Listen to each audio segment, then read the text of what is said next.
Portekizce nasıl öğrenilir? Etkili ipuçları ve kaynaklar. Herkese merhaba.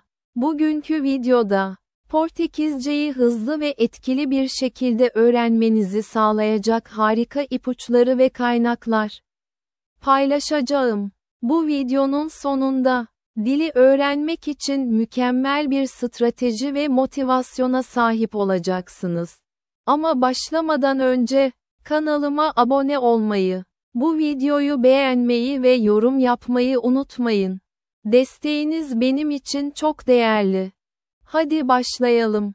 1. Dil yapısını oluşturmak. Öncelikle, dilde sağlam bir temel oluşturmanız gerekiyor.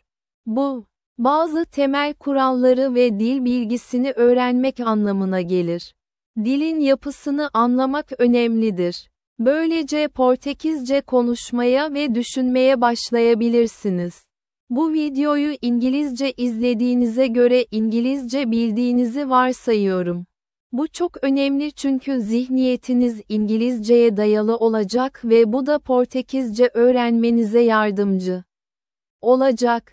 İngilizceyi mükemmel bilmek zorunda değilsiniz ama kesinlikle faydalı olur. 2. Portekizce'de zamanları öğrenmek. Dil yapısını kafanızda oluşturmak için fiillerin Portekizce'de nasıl çalıştığını anlamanız gerekiyor. ChatGPT'ye aşağıdaki soruları sorarak bu bilgileri kolayca alabilirsiniz. Portekizce'de geniş zaman, Portekizce'de geçmiş zaman, Portekizce'de gelecek zaman, Portekizce'de şartlı zaman. Bu bilgileri aldıktan sonra dil bilgisi üzerinde çalışın. Bana güvenin. Bu ileriye gitmek için fazlasıyla yeterli olacaktır. 3. Faydalı bir YouTube kanalı. Şimdi kelime öğrenmekten bahsedelim. YouTube'da Portuguese with Carla adlı kanalı öneriyorum. Bağlantıyı açıklamada bulabilirsiniz. Neden bu kanal? Çünkü İngilizce kelimeleri Portekizce kelimelere dönüştürmek için size ipuçları veriyor. İşte bu yüzden İngilizce bilmeniz önemli. Örneğin, İngilizce, city, kelimesi Portekizce'de, ciudad olur. Kural basit. İngilizce'de ty ile biten herhangi bir kelime Portekizce'de deid ile biter. Yani, city, ciudad olur. Activity, atividad olur ve bu böyle devam eder. Kanalında öğrenebileceğiniz başka benzer kurallar da var. Kesinlikle göz atmanızı öneririm. 4. Kelime öğrenmek. Şimdi kelime öğrenmeye geçelim.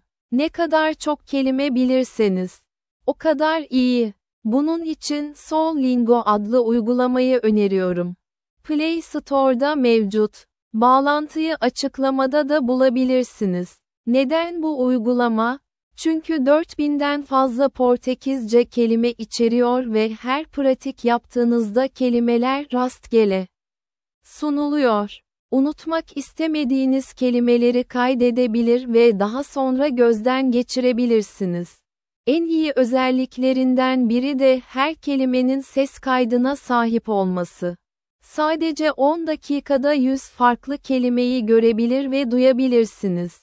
Bu, kelime dağarcığınızı hızla genişletecek ve telaffuzunuzu geliştirecektir. Bir hafta boyunca bu uygulamayı kullanmaya devam edin. Farkı hemen göreceksiniz. Portekizce kelimeleri her yerde tanımaya başlayacaksınız ve kelime dağarcığınız düşündüğünüzden daha hızlı büyüyecek. 5. Son ipuçları. Bu araçlar ve ipuçları ile Portekizceyi doğru şekilde öğrenmeye hazırsınız. Buna bağlı kalın. Tutarlı olun ve istediğiniz sonuçları elde etmek için kendinizi biraz daha zorlayın. Gitmeden önce, kanalıma abone olmayı, bu videoyu faydalı bulabilecek kişilerle paylaşmayı ve bir hafta sonra geri gelip ilerlemenizi benimle paylaşmayı unutmayın. Portekizce öğrenme yolculuğunuzu duymayı çok isterim. İzlediğiniz için çok teşekkür ederim ve bir sonraki videoda görüşmek üzere.